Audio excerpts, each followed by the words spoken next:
కోసమే ఇట్లా వచ్చిన.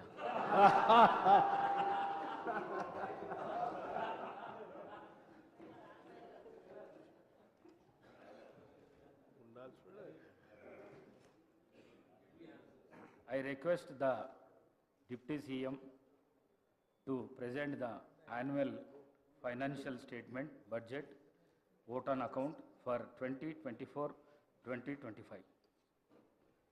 Deputy CM. Speaker sir, I beg to present the annual financial statement, budget, vote on account for 2024-25.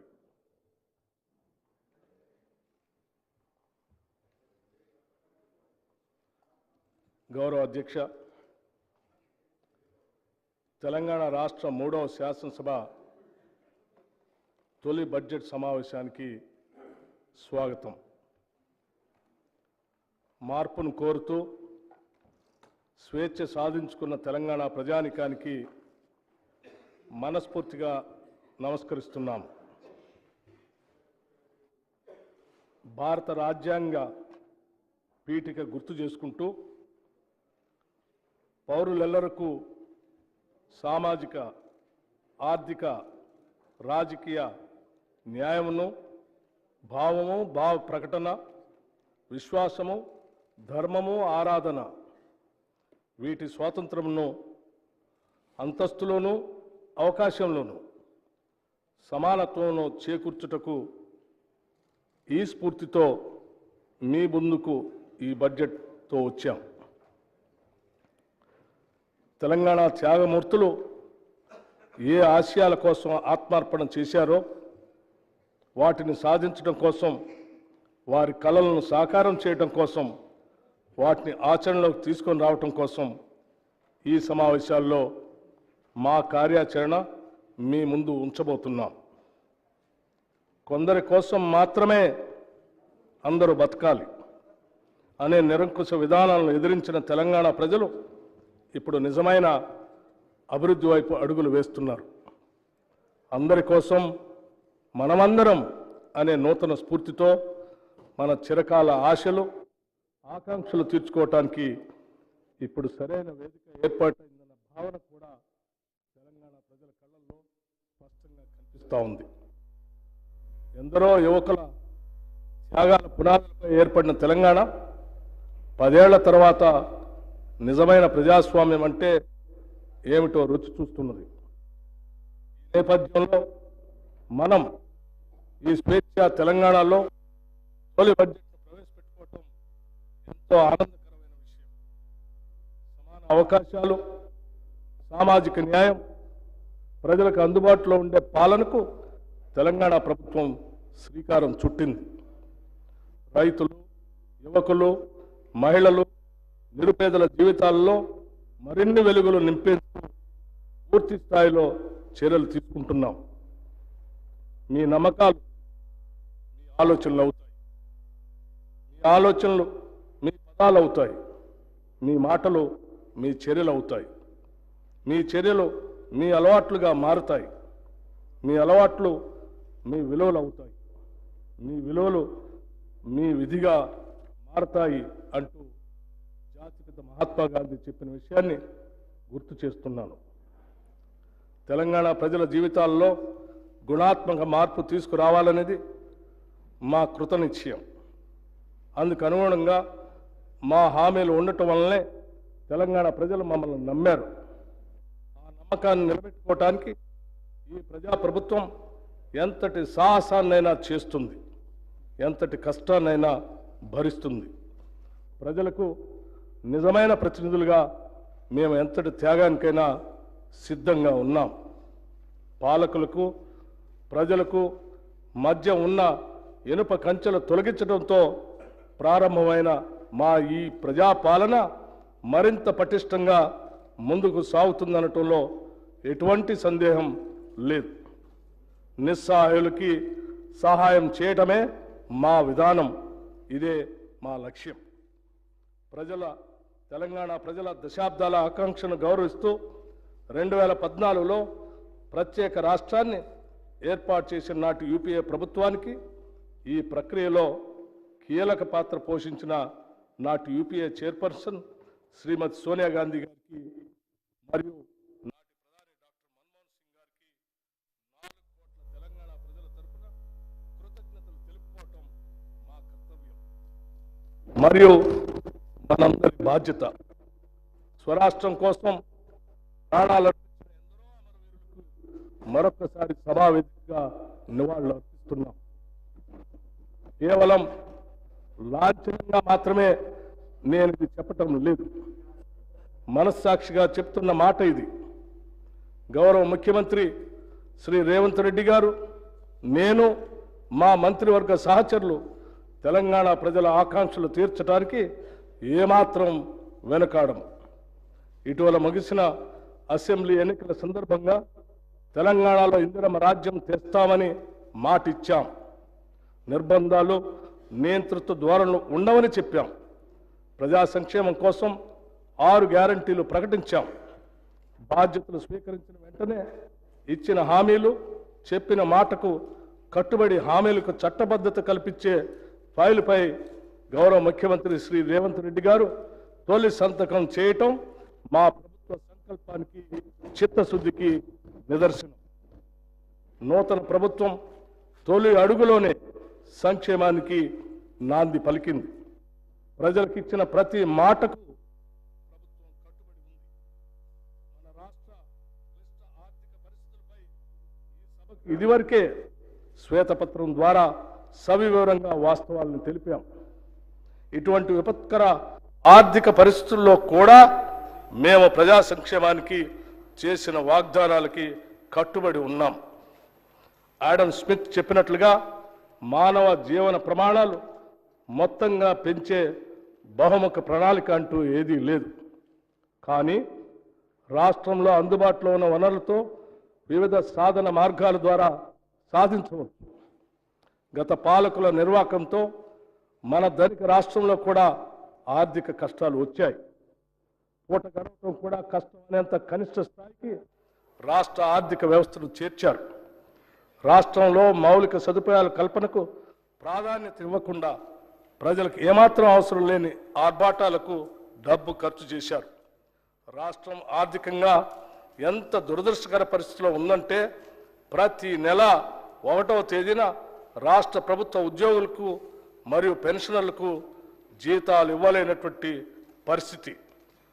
దీనివల్ల ఉద్యోగుల credit score, CIBIL score దెబ్బతినటం వల్ల వారు రుణాలు పొందడం కూడా కష్టం అవుతూ ఉంది. వృద్ధులైన పెన్షనర్లు మందుల కోసం ఖర్చు పెట్టిన డబ్బులు పొందడం కోసం ఎదురు చూసే పరిస్థితి ఉత్పన్నమైంది. అందుకే తెలంగాణ రాష్ట్ర ఆర్థిక పరిస్థితిని, ప్రజల జీవితాలను దుర్భరం చేసే దిశగా సాగిన ప్రజా వ్యతిరేక పాలనకు ప్రజలు చరమగీతం పాడారు. ఇదే మన ప్రజాస్వామ్య వ్యవస్థ యొక్క గొప్పతనం. దివాళా తీసిన రాష్ట్ర ఆర్థిక పరిస్థితిని మెరుగుపరచడానికి ఇప్పటికే దుబారా ఖర్చులు తగ్గించాం. రాష్ట్ర ఆర్థిక క్రమశిక్షణతో పాటు మెరుగైన సంక్షేమ పాలన అందించాలన్నదే మా లక్ష్యం. గత ప్రభుత్వం ప్రవేశపెట్టిన ప్రతి బడ్జెట్ వాస్తవానికి చాలా దూరంగా ఉంది. రాష్ట్రం యొక్క రాబడిని అధికంగా చేసి చూపెట్టడం ద్వారా ఎన్నో పథకాలకు నిధులు కేటాయిస్తున్నామనేటువంటి భ్రమను కల్పించారు. ఉదాహరణకు దళిత బంధు పథకానికి బడ్జెట్లో 17,700 కోట్ల రూపాయలు చూపిస్తే నిధులు మాత్రం ఒక్క పైసా కూడా ఖర్చు పెట్టలేదు. అంతేకాకుండా 2021-22 సంవత్సరానికి క్యాగ్ లెక్కల ప్రకారం షెడ్యూల్డ్ కులాల అభివృద్ధికి డిమాండ్లో 4,874 కోట్ల రూపాయలు నిధులు ఖర్చు చేయలేదు. గిరిజన అభివృద్ధిలో 2,918 కోట్ల రూపాయలు ఖర్చు చేయలేదు.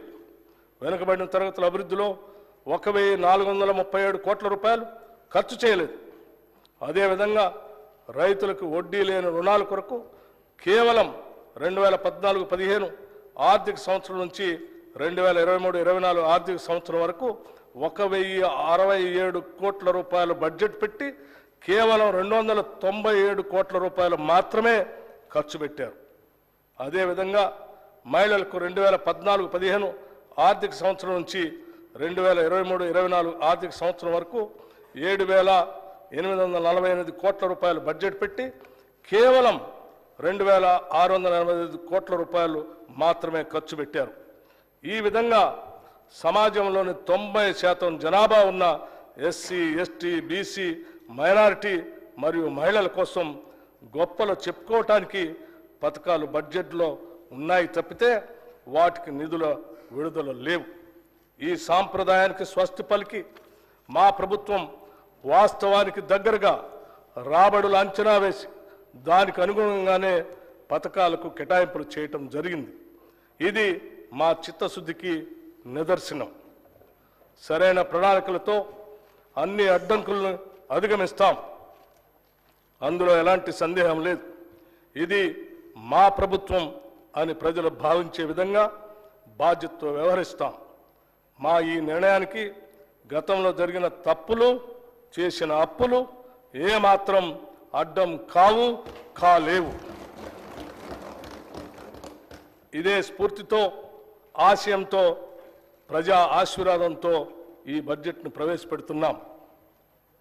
2023-24 ఆర్థిక సంవత్సరంలో తెలంగాణ రాష్ట్ర స్థూల ఉత్పత్తి ప్రస్తుత ధరల్లో 2022-23తో పోల్చినప్పుడు 13,02,371 కోట్ల రూపాయల నుండి 14,49,708 కోట్ల రూపాయలకి పెరిగింది.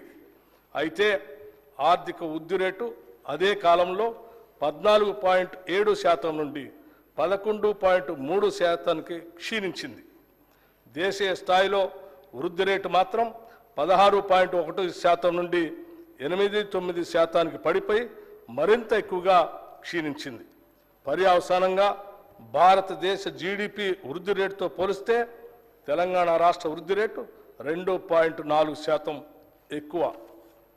తెలంగాణ ఆర్థిక వృద్ధి రేటు స్థిరమైన ధరల్లో గత సంవత్సరం 7.5% నుండి 1% తగ్గి ఈ సంవత్సరానికి 6.5%కి పడిపోయింది.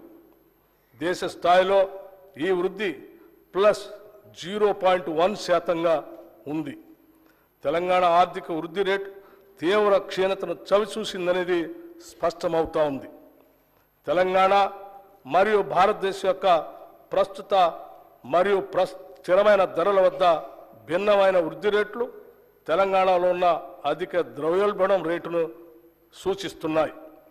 2023 డిసెంబర్లో తెలంగాణలో 6.65%గా ఉన్న వినియోగదారుల ధరల సూచిక 5.69%గా ఉన్న దేశ సగటుతో పోలిస్తే చాలా అధికంగా ఉంది. అధిక ద్రవ్యోల్బణం ఉన్న రాష్ట్రాలలో తెలంగాణ 5వ స్థానంలో ఉంది. 2023-24 ఆర్థిక సంవత్సరంలో తెలంగాణ ఆర్థిక వ్యవస్థ వివిధ రంగాల్లో పనితీరు ఒకేలా లేదు. దీనికి అనేక కారణాలు ఉన్నాయి. ప్రాథమిక రంగాల్లో ఒకటైన వ్యవసాయం చాలా క్షీణించింది. వ్యవసాయ రంగంలో పంటల ద్వారా వచ్చే స్థూల విలువ 49,059 కోట్ల రూపాయల నుండి 45,723 కోట్ల రూపాయలకు తగ్గి -6.8% వృద్ధి రేటుగా నమోదు అయింది. ఈ గణనీయమైన తగ్గుదలకి ప్రధాన కారణం ప్రతికూల వాతావరణ పరిస్థితులు, నైరుతి రుతుపవనాలు 17 రోజులు ఆలస్యమయ్యాయి మరియు సీజన్లో వర్షపాతంలో తీవ్ర హెచ్చుతగ్గులు వచ్చాయి. ముఖ్యంగా ఆగస్టు మరియు అక్టోబర్లో పంటలు కీలక దశలో ఉన్నప్పుడు వర్షపాతం గణనీయంగా తగ్గింది. దీనికి తోడు దీర్ఘకాలం పాటు పొడిగాలులు, భూగర్భ జలాల క్షీణత మరియు కృష్ణా బేసిన్లో తగినంత నీటి లభ్యత లేకపోవడంతో వరి, పత్తి, మొక్కజొన్న, కంది, శనగ వంటి కీలక పంటల విస్తీర్ణం భారీగా తగ్గింది. అదే సమయంలో తెలంగాణ ఆర్థిక వ్యవస్థలో ఇతర రంగాలకు కూడా వృద్ధి రేట్లో తరుగుదల నమోదు చేశాయి.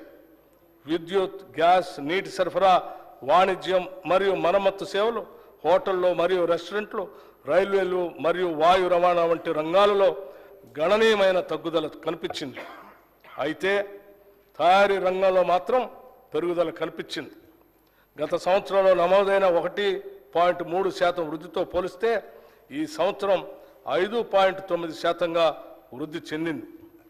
రియల్ ఎస్టేట్, నిర్మాణం మరియు మైనింగ్, క్వారీ వంటి ఇతర రంగాలు కూడా మునుపటి సంవత్సరంతో పోలిస్తే 2023-24లో అధిక వృద్ధి రేటును నమోదు చేశాయి.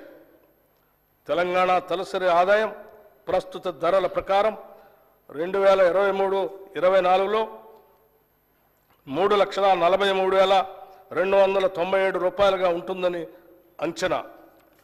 గత తలసరి ఆదాయం 3,09,912 రూపాయలు. దీనితో పోలిస్తే ఈ సంవత్సరం పెరుగుదల కల్పిస్తున్నప్పటికీ వృద్ధి రేటు మాత్రం క్షీణించింది.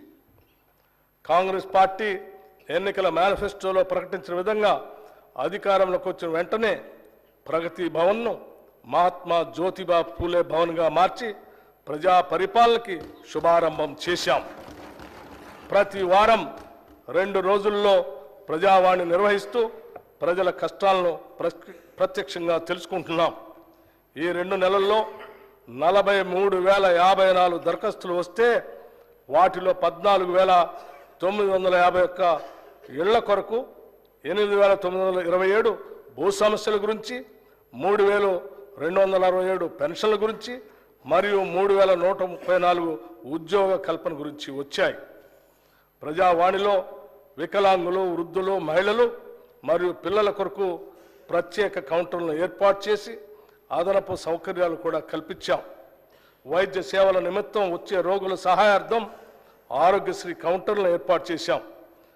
ఒక పోర్టల్ ద్వారా ప్రజావాణి దరఖాస్తులన్నింటినీ నమోదు చేసి అవి పరిష్కారం అయ్యేదాకా వాటిని పర్యవేక్షించడానికి కలెక్టర్లకి, శాఖాధిపతులకి ఆదేశాలు ఇచ్చాం. ప్రజావాణి సక్రమంగా నిర్వహించేలాగా ఒక సీనియర్ ఐఏఎస్ని ప్రత్యేక అధికారిగా నియమించాం. సంపూర్ణ ప్రజా సంక్షేమమే కాంగ్రెస్ ప్రభుత్వ ప్రణాళిక. అందుకే 6 హామీలను ప్రజల ముందు ఉంచి వారి ఆమోదంతో ఈ శాసనసభ వేదిక ద్వారా వాటిని అమలు చేసేందుకు మా ప్రణాళికను మీ ముందు ఉంచుతున్నాం. హామీ ఇచ్చిన 6 గ్యారంటీల్లో 2 గ్యారంటీలను మేము బాధ్యతలు స్వీకరించిన 48 గంటల్లోనే ప్రారంభించి కాంగ్రెస్ ప్రభుత్వ చిత్తశుద్ధిని నిరూపించుకున్నాం. 6 హామీల అమలుకై అర్హులైన లబ్ధిదారుల నుండి దరఖాస్తులు స్వీకరించడం కోసం ప్రత్యేకంగా డిసెంబర్ 28 నుండి జనవరి 6 వరకు గ్రామాల్లో మరియు వార్డుల్లో సభలు ఏర్పాటు చేయడం జరిగింది. ఈ సభల్లో ప్రజలు 1.29 కోట్ల దరఖాస్తులు ఇవ్వటం జరిగింది. దీనిని బట్టి ప్రజల్లో ఈ హామీలపై ఉన్న విశ్వాసం అర్థమవుతా ఉంది. అందుకే ఒక ప్రత్యేక సాఫ్ట్వేర్ ద్వారా ఈ దరఖాస్తులను క్రోడీకరించే పని కూడా త్వరితగతిన పూర్తి చేయటం జరిగింది. దీనివల్ల మున్ముందు ఈ హామీల అమలులో లబ్ధిదారుల ఎంపిక మరియు వాటికి అవసరమైన నిధులు సమకూర్చుకోవటానికి మార్గం సులభతరం అవుతుంది. మహాలక్ష్మి పథకంలో భాగమైన ఉచిత ఆర్టీసీ బస్సు రవాణా సౌకర్యాన్ని మా ప్రభుత్వం డిసెంబర్ 9, 2023న ప్రారంభించడం జరిగింది. రాష్ట్ర మహిళలు ఈ పథకం పట్ల అత్యంత సంతృప్తి మరియు సంతోషం వ్యక్తం చేస్తున్నారు. ఈ పథకం సజావుగా సాగటానికి సకాలంలో ఆర్టీసీకి అవసరమైన నిధులు అందజేస్తున్నాం. ఇప్పటికే నెలకి 300 కోట్ల రూపాయల చొప్పున అదనపు నిధులు మంజూరు చేయటం జరిగింది. మరొక ముఖ్యమైన ప్రజా సంక్షేమ పథకం రాజీవ్ ఆరోగ్యశ్రీ. ఈ పథకం కింద మా హామీ ప్రకారం డిసెంబర్ 9, 2023 నుండి వైద్య ఖర్చుల పరిమితిని 5 లక్షల రూపాయల నుండి 10 లక్షల రూపాయల వరకు పెంచడం జరిగింది. గతంలో ఆరోగ్యశ్రీ కింద చెల్లించవలసిన బకాయిలు చెల్లించనందున ఆసుపత్రుల్లో ఆరోగ్యశ్రీ సేవలు నిలిచిపోయి సామాన్య ప్రజలు తీవ్ర ఇబ్బందులు ఎదుర్కొన్నందున మా ప్రభుత్వం దీన్ని ప్రాధాన్యతగా తీసుకుని గత బకాయిలను కూడా వెంటనే విడుదల చేయటం జరిగింది. భవిష్యత్తులో కూడా ఆరోగ్యశ్రీ కింద వైద్య సేవలకు ఎటువంటి అడ్డంకి లేకుండా అవసరమైన నిధులు చెల్లించడం జరుగుతుంది. మా ప్రభుత్వ హామీల్లో మరో ముఖ్యమైన 2 హామీలు గృహజ్యోతి మరియు 500 రూపాయలకే వంట గ్యాస్ సిలిండర్ సరఫరా. గృహజ్యోతి పథకం ద్వారా అర్హులైన వినియోగదారులందరికీ నెలకి 200 యూనిట్లు ఉచిత విద్యుత్తును అందించడానికి మరియు అర్హులైన వినియోగదారులకి 500 రూపాయలకే వంట గ్యాస్ సిలిండర్లు సరఫరా చేసే పథకాలకి మరో ముందడుగు వేశాం. ఫిబ్రవరి 4, 2024న రాష్ట్ర మంత్రివర్గ సమావేశం ఈ పథకాల అమలుకి ఆమోదం తెలిపింది. త్వరలోనే తగిన విధి విధానాలు రూపకల్పన చేసి వాటి ఫలాలను ప్రజలకు అందించడం జరుగుతుంది. మహాలక్ష్మి, రైతు భరోసా, ఇందిరమ్మ ఇళ్ళు, చేయూత, యువ వికాసం హామీల అమలుకు మా ప్రభుత్వం చిత్తశుద్ధితో ఉంది. వాటిని వీలైనంత త్వరలో అమలు చేసే సంకల్పంతో ఉన్నాం.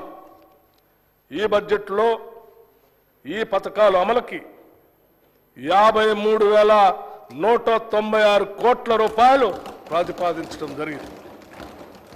ఈ కేటాయింపు ఒక ప్రాథమిక అంచనా ప్రకారం మాత్రమే చేయటం జరిగింది. హామీలకు సంబంధించిన విధి విధానాలను రూపొందించే పని ఇంకా కొనసాగుతున్నందున అది పూర్తయిన వెంటనే అమలుకు అవసరమైన పూర్తి నిధులు కేటాయిస్తాం.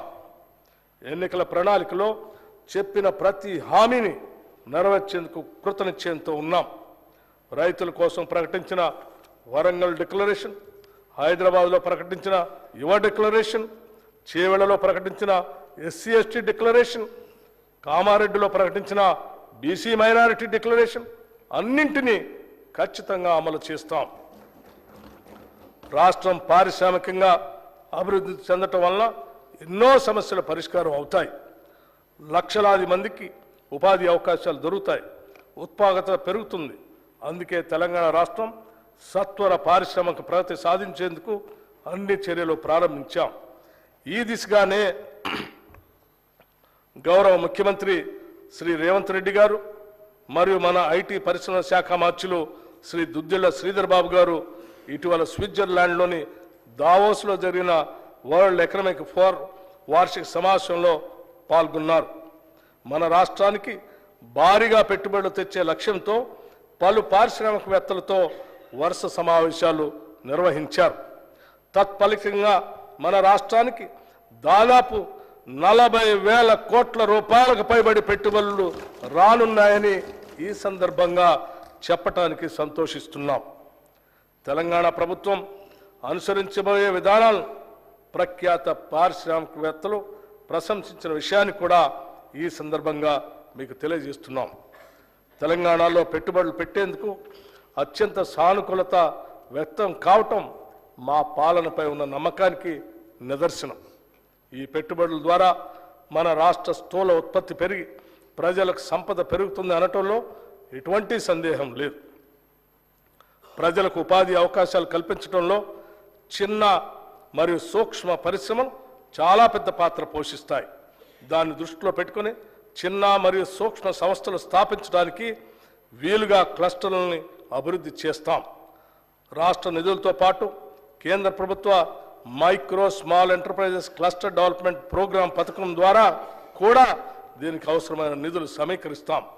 రాష్ట్ర నిధులతో పాటు పిఎం మిత్ర నిధుల్ని వినియోగించుకొని కాకతీయ మెగా టెక్స్టైల్ పార్క్ని మరింతగా అభివృద్ధి పరుస్తాం.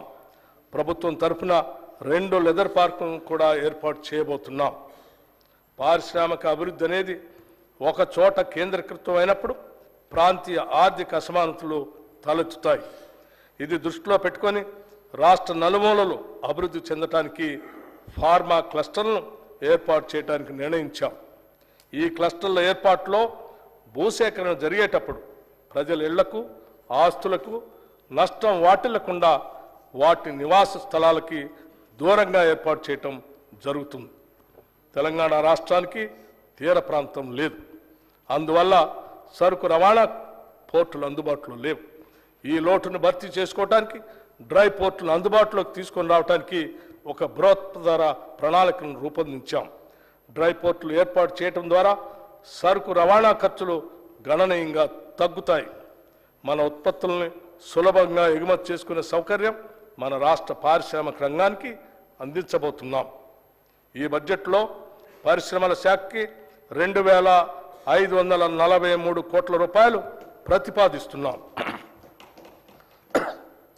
దివంగత ప్రధాని శ్రీ రాజీవ్ గాంధీ గారు అన్నట్లుగా భారతదేశం పారిశ్రామిక విప్లవం యొక్క అవకాశం కోల్పోయింది. కానీ కంప్యూటర్ విప్లవం మాత్రం కోల్పోలేము. ఎంతో దార్శనికతతో 3.5 దశాబ్దాల క్రితమే ఆయన చెప్పిన మాటలు ఇప్పటికీ స్ఫూర్తిదాయకం. తెలంగాణ రాష్ట్రం ఇన్ఫర్మేషన్ టెక్నాలజీలో దేశంలోని అగ్రస్థానంలో ఉండాలనేది మా ఆకాంక్ష. ఐటీ రంగంలో అభివృద్ధి సాధించడం ద్వారా తెలంగాణలోని గ్రామీణ ప్రాంతాల ప్రజలకి మరింత అధునాతన సౌకర్యాలు కల్పించడానికి వీలు కలుగుతుంది. అంతేకాకుండా ఎంతోమందికి ఉపాధి అవకాశాలు లభ్యమవుతాయి. ఐటీ రంగానికి మరింత మెరుగుపరిచిన విధానాన్ని రూపొందించేందుకు రాష్ట్ర ప్రభుత్వం సిద్ధంగా ఉంది. గ్రామీణ ప్రాంతాల అభివృద్ధి మరియు ప్రజల జీవన స్థితిగతులను మెరుగుపరచడానికి వీలుగా ఆర్టిఫిషియల్ ఇంటెలిజెన్స్ను ఉపయోగించుకుంటాం. ఐటీ రంగంలో భారీ పెట్టుబడులతో ముందుకు వచ్చేవారికి అత్యంత సులువైన విధానాలతో స్వాగతం పలకటమే కాకుండా భవిష్యత్తులో కూడా వారికి ఎలాంటి సమస్యలు తలెత్తని పటిష్టమైన విధానాలని రూపొందిస్తున్నాం. అత్యంత అధునాతనమైన మౌలిక సదుపాయాలు కల్పించడం ద్వారా ఐటీ రంగంలో నైపుణ్యం మరింత వృద్ధి చెందే విధంగా మా నూతన పాలసీ ఉంటుంది. హైదరాబాదులోని ఐటీ పరిశ్రమ రోజు రోజుకి అభివృద్ధి చెందుతున్నది. ఐటీ పరిశ్రమలతో హైదరాబాద్ కిటకిటలాడుతున్నది. కానీ రాష్ట్ర సమగ్రాభివృద్ధి జరగాలంటే ఒక్క హైదరాబాద్ మాత్రమే అభివృద్ధి జరిగితే సరిపోదు. ఇలాంటి అభివృద్ధి తెలంగాణ రాష్ట్ర నలుమూలలకు కూడా విస్తరించాలి. ఈ కారణంగా ఐటీ పరిశ్రమను ద్వితీయ తృతీయ శ్రేణి నగరాలకు విస్తరించేందుకు ప్రణాళికలు రచిస్తున్నాం. రాష్ట్ర వ్యాప్తంగా అన్ని ప్రాంతాల్లో ఐటీ పరిశ్రమలు రావాలంటే పటిష్టమైన విధానం ఉండాలి. అందుకే అమెరికాలోని ఐటీ సర్ అనే సంస్థతో సంప్రదింపులు జరుపుతున్నాం. దీనివల్ల తెలంగాణ రాష్ట్రం ఐటీ రంగంలో తిరుగులేని శక్తిగా మారుతుందనటంలో సందేహం లేదు. దేశంలోనే అత్యంత పటిష్టమైన ఫైబర్ నెట్వర్క్ కనెక్షన్ ఉండే రాష్ట్రంగా తెలంగాణని తీర్చిదిద్దుతాం. ఈ బడ్జెట్లో ఐటీ శాఖకు 774 కోట్ల రూపాయలను ప్రతిపాదిస్తున్నాం. ప్రజాస్వామ్యం అనేది కేవలం ప్రభుత్వ రూపం కాదు. ఇది ప్రాథమికంగా అనుబంధిత జీవన విధానం, ఉమ్మడి కమ్యూనిటీ అనుభవం. ఇది తప్పనిసరిగా తోటివారి పట్ల గౌరవం మరియు గౌరవప్రదమైన వైఖరి అన్కోట్ డాక్టర్ బిఆర్ అంబేద్కర్. గ్రామాల అభివృద్ధితో ప్రతి పల్లె కళకళలాడేలా చేయటమే మా ప్రభుత్వ ప్రాధాన్యత. అందుకే గ్రామీణ అభివృద్ధి విషయంలో గత 10 ఏళ్లలో పడ్డ తప్పటడుగుల్ని సరిచేయబోతున్నాం. ప్రతి గ్రామం యూనిట్గా గ్రామాల అభివృద్ధికి ప్రణాళిక తీసుకొని ముందుకు వెళుతున్నాం. మనస వాచ కర్మణ ప్రజాస్వామ్య వ్యవస్థలో తమ కర్తవ్యాల్ని తామే నిర్వర్తించేలాగా చూస్తాం. ఇది మేమేదో ప్రజాస్వామ్యానికి చేస్తున్న మేలు కాదు. గ్రామాల్లోని అణగారిన వర్గాలకు, గ్రామీణ పేదలకు మేము కల్పిస్తున్న హక్కు, నిస్సహాయులకి అభాగ్యులకి మేమిస్తున్న గ్యారంటీ, సామాజికంగా అన్యాయం ఎదుర్కొంటున్న వారికి మేమిస్తున్న ధైర్యం. మీకు తెలుసు, దేశానికి గ్రామాలే పట్టుగొమ్మలని మహాత్మా గాంధీ చెప్తే దాన్ని ఆచరించి చూపించిన గొప్ప ప్రధాని కీర్తిశేషులు రాజీవ్ గాంధీ గారు. దేశంలో గ్రామ స్వరాజ్యానికి బాటలు వేసేందుకు ఆనాటి ప్రధాని రాజీవ్ గాంధీ ప్రభుత్వం 73-74వ రాజ్యాంగ సవరణను ప్రతిపాదించింది. గ్రామ పంచాయతీలకి ఆర్థిక వెసులుబాటు కల్పించడమే కాకుండా వారి అభివృద్ధి ప్రణాళికను వారే రూపొందించుకునే విధంగా కేంద్రం నుంచి నేరుగా నిధుల్ని పంచాయతీలకు అందజేసిన ఘనత అప్పటి కాంగ్రెస్ ప్రభుత్వానికే దక్కుతుంది. గ్రామ పంచాయతీల్ని మరింత బలోపేతం చేస్తాం. సకాలంలో నిధులు అందించి గ్రామాభ్యుదయానికి బాటలు వేస్తాం. గ్రామీణ ప్రాంతాలలో సురక్షిత తాగునీరు ఇప్పటికీ పూర్తిగా అందుబాటులో లేదు. 35,752 కోట్ల రూపాయలు ఖర్చు చేసి మిషన్ భగీరథ పూర్తి చేశామని గత ప్రభుత్వం గొప్పలు చెప్పింది. వాస్తవానికి ఇన్ని వేల కోట్లు ఖర్చు చేసినా ఈనాటికి రాష్ట్రంలో సురక్షిత మంచినీరు లేని గ్రామాలు ఎన్నో ఉన్నాయి. కేంద్ర జల మంత్రిత్వ శాఖ కూడా అప్పటి రాష్ట్ర ప్రభుత్వం తెలంగాణలో 100% ఇళ్లకు సురక్షిత మంచినీరు అందుతుందని చెప్పడాన్ని తప్పుబట్టింది.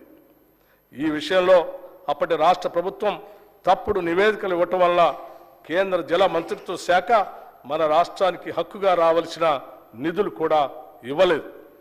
స్థానికంగా ఉన్న నీటి వనరుల్ని వాడుకోవటం కాకుండా సుదూర ప్రాంతాల నుంచి పైప్ లైన్ల ద్వారా తాగునీరు అందించే ప్రయత్నం చేయటం వల్ల ఖర్చు ఎన్నో రెట్లు పెరిగి చివరకు సమస్యలు తలెత్తుతున్నాయి. స్థానిక నీటి వనరులను నిర్లక్ష్యం చేసి ఎక్కడి నుంచో నీరు తేవటం అనేది ప్రయాసతో కూడుకున్న పని.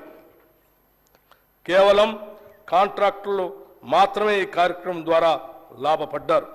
ఈ కారణంగా గ్రామీణ పేదలు సురక్షిత మంచినీటి కోసం ఇంకా ఇబ్బంది పడుతూనే ఉన్నారు. మిషన్ భగీరథ కార్యక్రమాన్ని ఇప్పటికైనా ప్రక్షాళన చేయకపోతే ఎంతో ప్రజాధనం వృధా అయ్యే ప్రమాదం ఉందని మీకు తెలియజేస్తున్నాం. అందుకే ఈ దిశగా దిద్దుబాటు చర్యలు ప్రారంభించాం. 2014 సంవత్సరంలో కొత్తగా ఏర్పడిన మన రాష్ట్రానికి మొదటి ఆర్థిక సంఘం నియమించుకోవటం జరిగింది. రాష్ట్ర ఆర్థిక సంఘం తన నివేదికలో రాష్ట్ర నికర స్వంత పన్నుల ఆదాయంలో 11% నిధులు గ్రామీణ మరియు పట్టణ స్థానిక సంస్థలకు కేటాయించమని సిఫార్సు చేసింది. ఈ 11%లోని 61% నిధులు గ్రామీణ స్వయం ప్రతిపత్తి సంస్థలు కేటాయించాలని కూడా సిఫార్సు చేసింది. ఈ సిఫార్సుల్ని గత రాష్ట్ర ప్రభుత్వం పట్టించుకోలేదు. నిబంధనల ప్రకారం రాష్ట్ర ఆర్థిక సంఘం యొక్క నివేదికపై తీసుకున్న చర్యలను అసెంబ్లీలో ఉంచాలి. అయినా కూడా దాన్ని పూర్తిగా నిర్లక్ష్యం చేశారు. మా ప్రభుత్వం ఆ సిఫార్సులను వెంటనే ఆమోదించింది. ఆ ప్రకారమే నిధులు విడుదల చేస్తుంది. 1 దశాబ్దం వరకు కూడా శాసనసభలో రాష్ట్ర ఆర్థిక సంఘ నివేదికను ప్రవేశపెట్టలేదు. దానిని మా ప్రభుత్వం ఆమోదించి ఈ సభ ముందు ఉంచుతున్నాం. ఈ బడ్జెట్లో పంచాయతీరాజ్ గ్రామీణ అభివృద్ధి శాఖకు 40,080 కోట్ల రూపాయలు ప్రతిపాదిస్తున్నాం. తెలంగాణ రాష్ట్రానికి హైదరాబాద్ పాలనా కేంద్రం మాత్రమే కాదు, రాష్ట్ర అభ్యున్నతికి అవసరమైన ఆర్థిక వనరులను అందించే గుండెకాయ లాంటిది.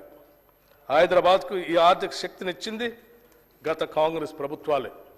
రక్షణ రంగ సంస్థలు, ఫార్మా పరిశ్రమలు, ఐటీ పరిశ్రమలు వంటి మౌలిక పరిశ్రమల స్థాపన మొదలుకొని మెట్రో రైలు వరకు, శంషాబాద్ విమానాశ్రయం మొదలుకొని ఓఆర్ఆర్ వరకు, తాగునీటి అవసరాల కోసం మంజీరా, కృష్ణా మరియు గోదావరి జలాల సరఫరా, నగరానికి 24 గంటల విద్యుత్ సరఫరా చేసే వ్యవస్థతో పాటు హైదరాబాదులో అంతర్జాతీయ స్థాయి మౌలిక సదుపాయాల కల్పన కూడా జరిగింది కాంగ్రెస్ ప్రభుత్వాల హయాంలోనే.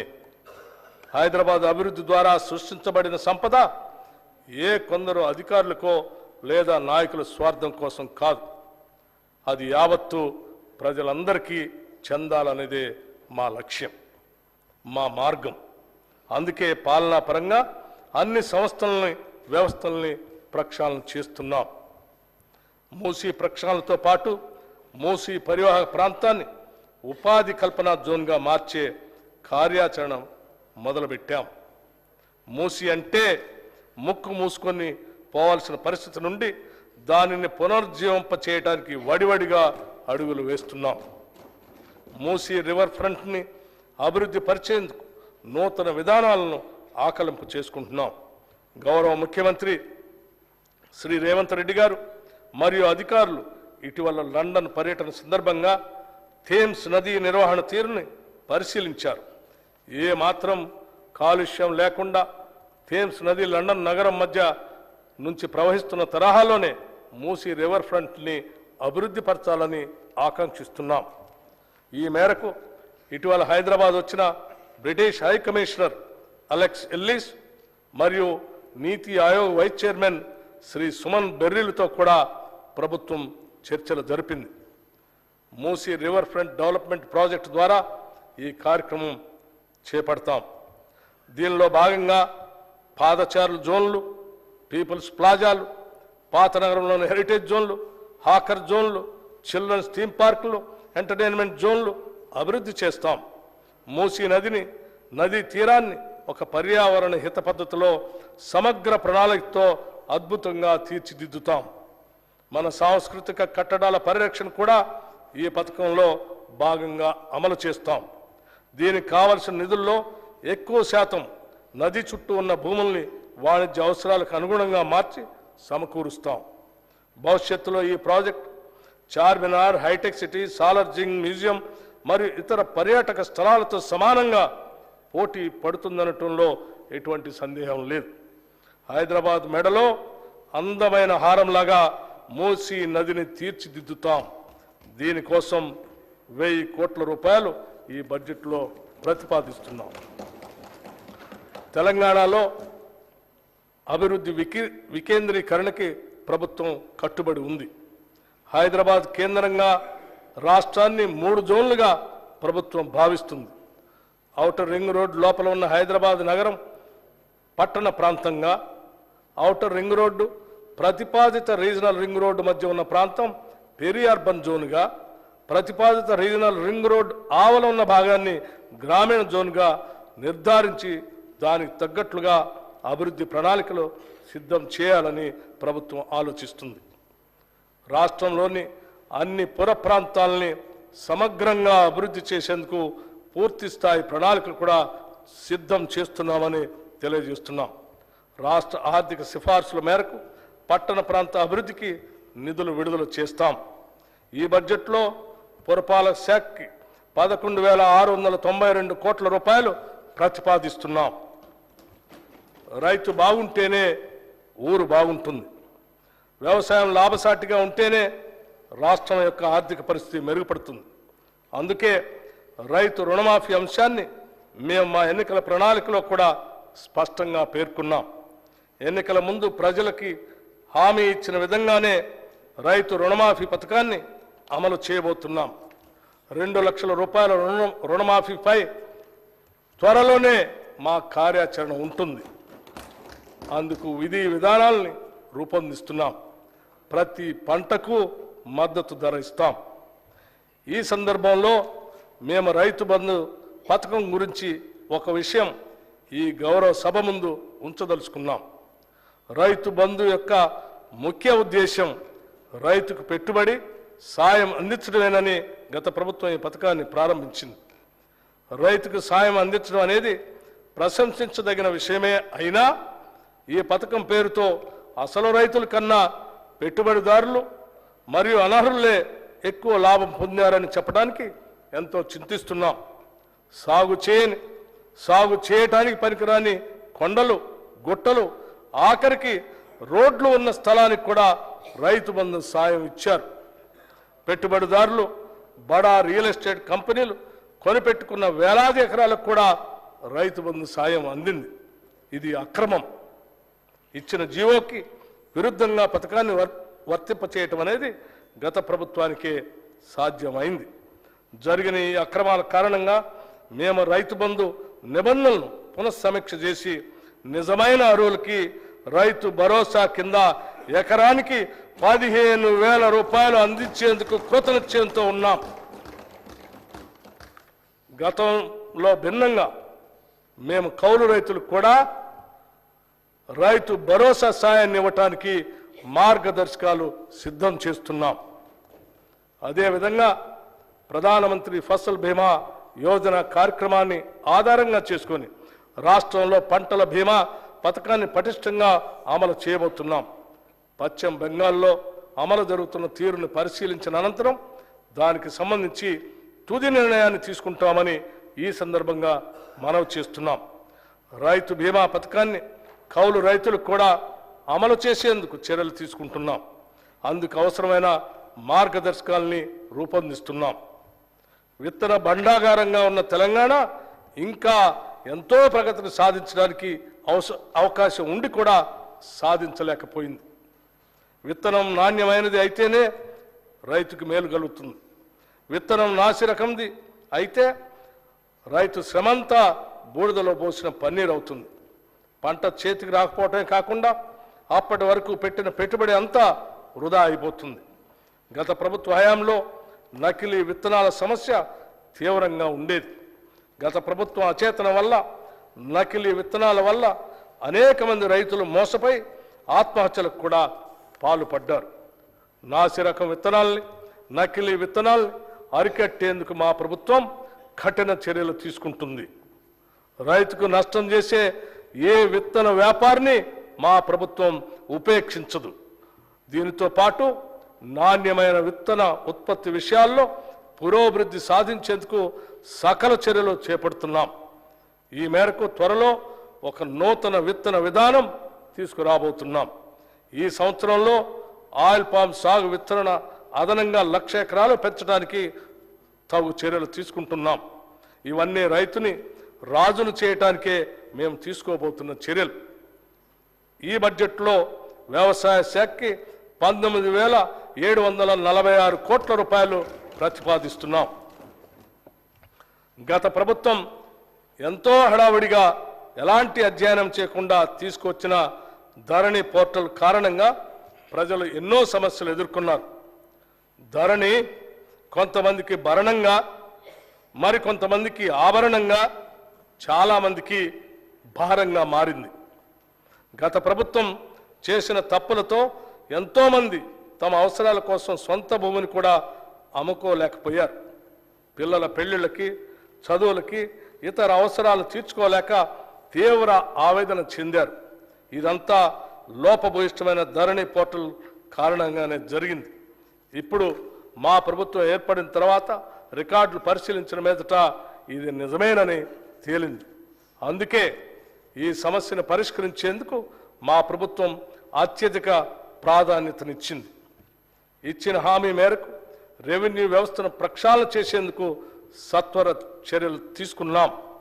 ధరణి పోర్టల్ అమలు కారణంగా వచ్చిన సమస్యలను అధ్యయనం చేయడానికి 5 సభ్యులతో ఒక కమిటీని నియమించాం. అధికారంలోకి వచ్చిన నెల రోజుల్లోనే ఇంతటి కీలకమైన నిర్ణయం తీసుకొని నిపుణుల కమిటీకి బాధ్యత అప్పగించడం గతంలో ఎన్నడూ జరగలేదు. ఎస్సీ, ఎస్టీ మరియు మైనారిటీ సంక్షేమం కోసం పెద్ద ఎత్తున ఆలోచన చేస్తున్నాం. Quote reverend Martin Luther King junior అన్నట్టు నాకు ఒక కల ఉంది. ఒక రోజున మన దేశం నిజమైన ఆదర్శాల స్వరూపంగా ఎదుగుతుందని ఆశిస్తున్నాను. మనుషులంతా సమానంగా సృష్టించబడ్డారు అన్న సత్యానికి ఆదర్శంగా నిలుస్తుంది అని తలుస్తున్నాను. అన్కోట్. జనాభాలో అత్యధిక శాతం మంది ఇంకా పేదరికంలోనే ఉంటే అది నిజమైన అభివృద్ధి కాదు. మన తెలంగాణ రాష్ట్రంలో గత దశాబ్ద కాలంగా పేదలకి, ధనికులకి మధ్యన అంతరం మరింత పెరిగింది. అందుకే రాష్ట్ర సంపద వనరులు ప్రజలందరికీ చెందేటట్లుగా చేస్తామని మేము ఇచ్చిన హామీల్ని ప్రజలు విశ్వసించారు. వారి విశ్వాసానికి విఘాతం కలిగించకుండా పటిష్టమైనటువంటి ప్రణాళికతో ముందుకు సాగుతామని, వారికి నిజమైన అభివృద్ధిని అందిస్తామని ఈ సందర్భంగా మీకు తెలియజేస్తున్నాం. ఎస్సీ, ఎస్టీ, మైనారిటీ విద్యార్థుల భవిష్యత్తు కొరకు ఏర్పాటు చేసిన గురుకుల పాఠశాలను మరింతగా అభివృద్ధి పరుస్తాం. సొంత భవనాలు లేని గురుకుల పాఠశాలకు నూతనంగా అన్ని వసతులతో కూడిన భవనాల్ని నిర్మించడానికి ప్రణాళికలు సిద్ధం చేస్తున్నాం. అన్ని గురుకుల పాఠశాలల్లో సౌర విద్యుత్తుని ఏర్పాటు చేసి దాని ద్వారా ఆదాయ విద్యుత్ వినియోగ ఛార్జీల్ని తిరిగి అవసరమైన చోట వాటి అభివృద్ధికే ఉపయోగిస్తాం. ఎస్సీ గురుకులాల భవన నిర్మాణాలకి 1,000 కోట్ల రూపాయలు మరియు ఎస్టీ గురుకుల భవనానికి 250 కోట్ల రూపాయలు ఈ బడ్జెట్లో ప్రతిపాదిస్తున్నాం. గురుకుల పాఠశాల సొసైటీ ద్వారా నూతనంగా 2 MBA కళాశాల ఏర్పాటు ప్రక్రియ ప్రారంభించాం. వీటి ప్రతిపాదనలను ఇప్పటికే all India council for textile education వారికి టెక్నికల్ ఎడ్యుకేషన్ వారికి తగిన అనుమతి కొరకు సమర్పించడం జరిగింది. రాష్ట్రంలోని గురుకుల పాఠశాలకు బోధనా సిబ్బంది నియామకాలు అతి త్వరలోనే పూర్తి చేయబోతూ ఉన్నాం. ఎస్సీ సంక్షేమానికి 21,874 కోట్ల రూపాయలు, ఎస్టీ సంక్షేమానికి 13,313 కోట్ల రూపాయలు మరియు మైనారిటీ సంక్షేమానికి 2,262 కోట్ల రూపాయలు ప్రతిపాదిస్తున్నాం. బీసీ సంక్షేమం మనిషిని మహోన్నతుడిగా తీర్చిదిద్దేదే విద్య ఒక్కటే అని చెప్పిన మహాత్మా జ్యోతిబా పూలే అడుగుజాడల్లో నడిచేందుకు సంకల్పించుకున్న ప్రభుత్వం మాది. ఈ దిశలోనే మేము బీసీ డిక్లరేషన్ ఇచ్చి తెలంగాణలోని వెనుకబడిన ప్రజల ఆకాంక్షలు తీర్చేందుకు ముందుకు వెళుతున్నాం. గతంలో బీసీల సంక్షేమం కోసం, విద్య కోసం ఎంతో ఘనంగా కేటాయింపులు చేసేవారు. అయితే కేటాయించిన నిధులు విడుదల అయ్యేవి కాదు. కేవలం ఎన్నికల సంవత్సరంలో మాత్రమే కేటాయించిన నిధుల్లో కొంత మేరకు విడుదల చేసేవారు. ఈ విధంగా ప్రజలను మభ్యపెట్టే ఒక దుష్ట సాంప్రదాయాన్ని గత ప్రభుత్వం అనుసరించింది. అయితే పేద, బడుగు, బలహీన వర్గాలకు చెందిన విద్యార్థులకి మెరుగైన సౌకర్యాలు కల్పించి నాణ్యమైన విద్యను అందించాలన్నదే మా సంకల్పం. అదేవిధంగా సమాజంలోని అత్యంత నిరుపేదలైన వారి కుటుంబాల నుంచి వచ్చే విద్యార్థులు ఎక్కువగా ఉండే గురుకుల పాఠశాలపై మరింత ఎక్కువ మొత్తంలో నిధులు ఖర్చు చేయాలని నిర్ణయించాం. కేంద్రం అమలు చేస్తున్న సావిత్రిబాయి పూలే అభ్యుదయ యోజన పథకం నుంచి కూడా అదనపు నిధులు సాధించి తెలంగాణలో పకడ్బందీగా అమలు చేస్తాం. బీసీ విద్యార్థులకి ఉపకార వేతనాలను క్రమం తప్పకుండా అందిస్తాం. అంతేకాదు, విదేశీ విద్యా పథకం కింద మరింత ఎక్కువ మంది విద్యార్థులకు చేయూత అందిస్తాం. ఈ చర్యల ద్వారా బలహీన వర్గాలకు చెందిన విద్యార్థులు మరే ఇతర విషయాల గురించి ఆలోచించకుండా విద్యాభ్యాసం చేసి జీవితంలో ఉన్నత శిఖరాలకు అందుకునే విధంగా వారికి సహాయపడతాం. ప్రైవేటు భవనాల్లో ఉన్న బీసీ హాస్టళ్లకు ప్రభుత్వ భవనాలు కట్టిస్తాం. రాష్ట్రంలో ఉన్న వెనుకబడిన తరగతుల గురుకులాలకు సొంత భవనాల నిర్మాణానికి ఈ బడ్జెట్లో 1,546 కోట్ల రూపాయలు ప్రతిపాదిస్తున్నాం. రాష్ట్రంలో ఇప్పటికీ సాంప్రదాయ వృత్తుల్లో చాలా కుటుంబాలు జీవనం సాగిస్తున్నాయి. వారికి నూతన సాంకేతికతలో శిక్షణ ఇచ్చి అవసరమైన పనిముట్లు అందజేస్తాం. వారు చేసిన ఉత్పత్తులకి మేలైన మార్కెటింగ్ సౌకర్యాలు కల్పిస్తూ వారి అభ్యున్నతికి సహకరిస్తాం. అదే సమయంలో వారి పిల్లలకు నాణ్యమైన విద్య అందించేందుకు సహాయం చేస్తాం. వారు ఐఐటి మరియు అంతర్జాతీయ విశ్వవిద్యాలయాల్లో సీట్లు సాధించేలా అవసరమైన శిక్షణ ఏర్పాటు చేస్తాం. భవిష్యత్తులో వారు విదేశీ ఉద్యోగ అవకాశాలు కూడా అందిపుచ్చుకునేటట్టు వారిని తయారు చేస్తాం. ఈ బడ్జెట్లో బీసీ సంక్షేమానికి 8,000 కోట్ల రూపాయలు ప్రతిపాదిస్తున్నాం. మహిళా శిశు సంక్షేమం. సమాజంలో సగభాగం మహిళలే. మహిళా సాధికారత అనేది కొందరికే పరిమితం కారాదు. ఈ కారణంతోనే కాంగ్రెస్ ప్రభుత్వం తమ మేనిఫెస్టోలో సింహభాగం మహిళల గురించి హామీలు ఇచ్చింది. తెలంగాణ ఆడబిడ్డలను మహాలక్ష్ములను చేయాలనే ఆలోచనతోనే మహిళలకు ఉచిత బస్సు ప్రయాణం పథకాన్ని డిసెంబర్ 9న ప్రారంభించుకున్నాం. ఇందిరా కాంతి పథకం ద్వారా మహిళా స్వయం సహాయక సంఘాలని పెద్ద ఎత్తున ప్రోత్సహిస్తాం. పిల్లలు ఉద్యానవనంలో మొగ్గల్లాంటి వారు, రేపటి పౌరులు. జాతి భవిష్యత్తు నిర్మించేది వాళ్లే. కాబట్టి వారిని జాగ్రత్తగా, ప్రేమగా పెంచాలి అని భారత తొలి ప్రధాని పండిట్ జవహర్లాల్ నెహ్రూ ఏనాడో చెప్పారు. ఆ సూక్తిని పాటించేందుకు రాష్ట్ర ప్రభుత్వం అకుంఠిత దీక్షతో పనిచేస్తుంది. పాఠశాల విద్యపై మా ప్రభుత్వం ఎక్కువ శ్రద్ధ చూపాలని నిర్ణయించింది. అవసరమైన నిధులు అందుబాటులో ఉంచడమే కాకుండా అన్ని స్కూళ్లలో డిజిటల్ క్లాస్ రూమ్లు ఏర్పాటు చేయాలని నిర్ణయించాం.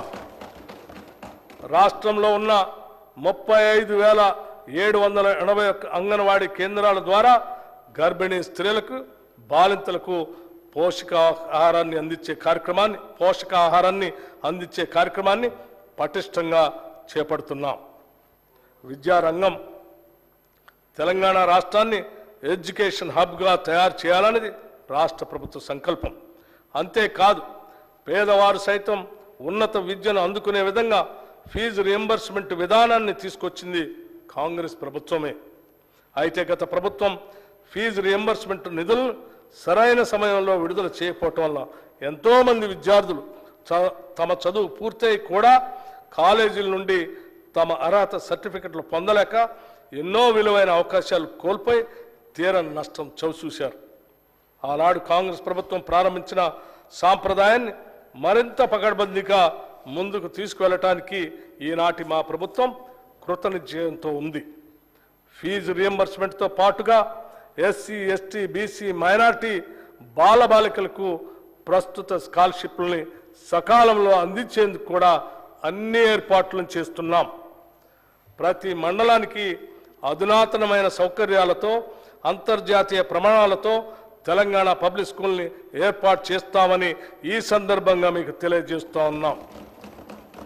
కళాశాల స్థాయిలో ఉద్యోగానికి అవసరమైన మేరకు కోర్సులను ప్రవేశపెట్టి పోటీ ప్రపంచంలో తెలంగాణ విద్యార్థులు నెగ్గుకు రాగల సమర్థతను సమకూరుస్తాం.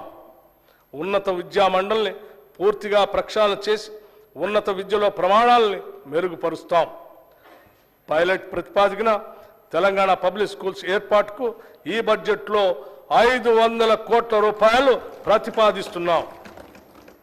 రాష్ట్రంలో సాంకేతిక విద్యను మరింత పటిష్టంగా మరియు పారిశ్రామిక అవసరాలకు అనుగుణంగా సమాయత్తం చేయడానికి మన రాష్ట్రంలోని 65 ఐటీఐల్ని ప్రైవేటు సంస్థల భాగస్వామ్యంతో ఒక బృహత్తర ప్రణాళిక అమలుపరచబోతా ఉన్నాం.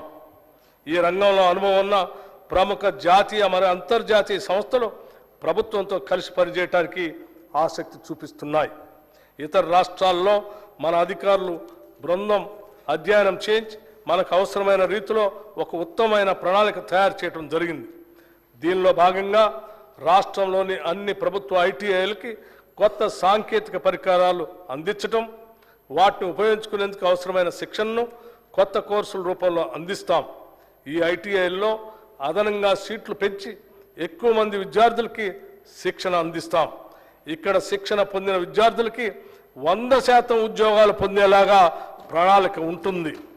ఈ పథకానికి మంత్రివర్గ ఆమోదం కూడా లభించిందని చెప్పడానికి సంతోషిస్తున్నాను. స్కిల్ యూనివర్సిటీ ఏర్పాటుపై కూడా రాష్ట్ర ప్రభుత్వం ముందడుగు వేసింది.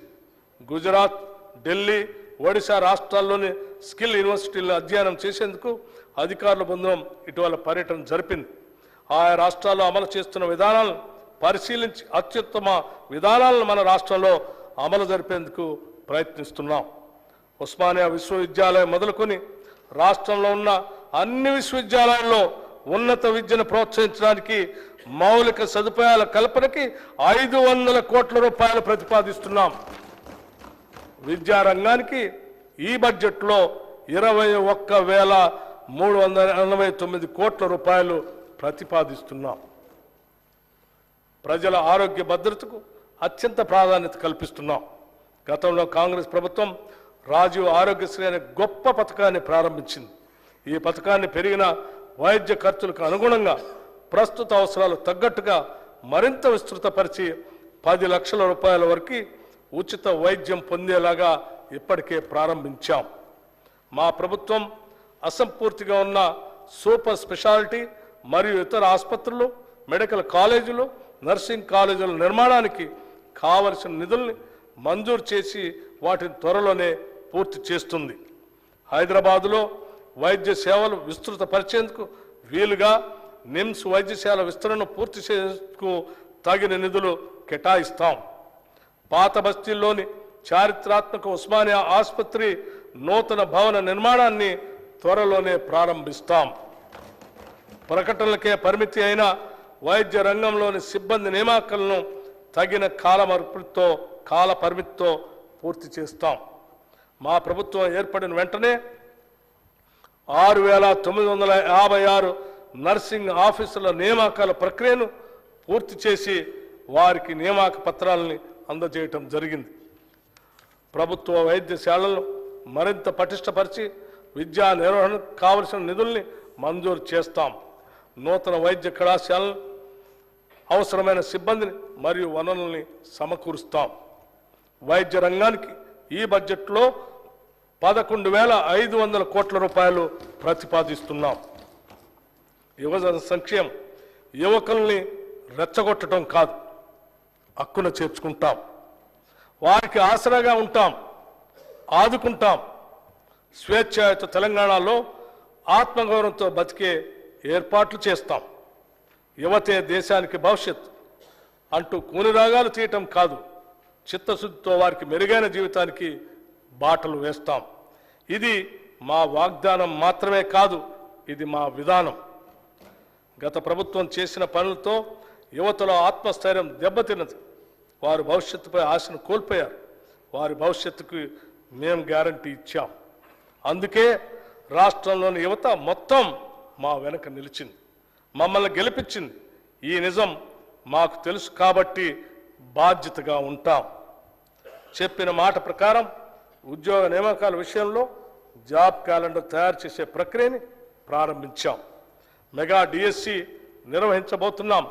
దాదాపు 15,000 మంది కానిస్టేబుల్ల రిక్రూట్మెంట్ అతి త్వరలో పూర్తి చేసి నియామక పత్రాలు ఇవ్వబోతున్నాం. ఇప్పటికే నోటిఫికేషన్లో చేర్చినవి కాకుండా అదనంగా 64 గ్రూప్ 1 ఉద్యోగాల భర్తీకి ఉత్తర్వులు జారీ చేయటం జరిగింది. 10 సంవత్సరాలు పాలించిన గత బీఆర్ఎస్ ప్రభుత్వం ఒక్క గ్రూప్ 1 ఉద్యోగం కూడా నియామకం చేయకుండా నిరుద్యోగుల జీవితాలతో చెలగాటమాడింది. తెలంగాణ పబ్లిక్ సర్వీస్ కమిషన్ సరైన దారిలో నిరుద్యోగ యువత ఆకాంక్షలు నెరవేర్చే విధంగా పనిచేయటానికి ప్రక్షాళన చేయటం జరిగింది. టీఎస్పీఎస్సీ తన కర్తవ్యాన్ని నిర్వహించడానికి అవసరమైన 40 కోట్ల రూపాయలు ఆర్థిక వనరుల్ని, అదనపు సిబ్బందిని ఇప్పటికే మంజూరు చేశాం. కార్మిక సంక్షేమం. తెలంగాణ రాష్ట్రంలోని కార్మికుల సంక్షేమానికి ప్రభుత్వం ప్రాధాన్యతనిస్తుంది. సంఘటిత కార్మికులకి, అసంఘటిత కార్మికులకి అందించే సాయాన్ని మరింత పకడ్బందీగా అందుబాటులో ఉంచుతాం. నిబంధనలు సరళీకరించడం ద్వారా ఎక్కువ మంది లాభం చేకూరే విధంగా చర్యలు తీసుకుంటున్నాం. మా ప్రభుత్వం గిగ్ వర్కర్ల సంక్షేమానికి కూడా పునాదులు వేసింది. గిగ్ వర్కర్ అంటే ఒక తాత్కాలిక ఉద్యోగం లాంటి వాడు. సాంప్రదాయ ఉద్యోగుల వలె కాకుండా గిగ్ ఎకానమీ కార్మికులకి పూర్తి సమయ ఉద్యోగికి ఉండే భద్రత, ప్రోత్సాహకాలు మరియు ఉద్యోగ ప్రయోజనాలు ఉండవు. వారికి ఏదైనా ప్రమాదం సంభవించి ప్రాణాలు కోల్పోతే వారి కుటుంబం మొత్తం రోడ్డున పడుతుంది. అందుకే మా ప్రభుత్వం ప్రమాదవశాత్తు మరణించిన వారికి ఈ సామాజిక భద్రతా స్కీమ్ కింద 5 లక్షల రూపాయల ప్రమాద బీమా పథకాన్ని వర్తింపజేస్తూ డిసెంబర్ 30, 2023 ఉత్తర్వులు జారీ చేశాం. చేనేత. తెలంగాణ రాష్ట్రం చేనేత కార్మికులకి పుట్టినిల్లు. తెలంగాణకు గర్వకారణంగా ఉన్న చేనేత పరిశ్రమను ప్రోత్సహించడం అంటే తల్లి తెలంగాణ ముద్దుబిడ్డల్ని గౌరవించుకోవటమే. తెలంగాణలోని వివిధ ప్రాంతాల్లో వివిధ రకాల చేనేత కార్మికులు ఉన్నారు. మన చేనేత అన్నలు చేసే ప్రతి పని ప్రత్యేకమే, ప్రతి వస్త్రం అద్భుతమే. రాష్ట్ర ప్రభుత్వం తరపున చేనేత కార్మికులకు సంబంధించి అత్యంత కీలకమైన నిర్ణయాన్ని తీసుకున్నాం. ప్రస్తుతం రాష్ట్ర ప్రభుత్వానికి అవసరమైన వస్త్రాలను, స్కూలు విద్యార్థులకు అందించే స్కూలు యూనిఫామ్లను ఒకే చోటు నుంచి కొనుగోలు చేస్తున్నది. ఈ పద్ధతిని సమూలంగా మార్చి రాష్ట్ర వ్యాప్తంగా ఉన్న చేనేత కార్మికుల నుంచి కొనుగోలు చేయాలని అనుకుంటున్నాం.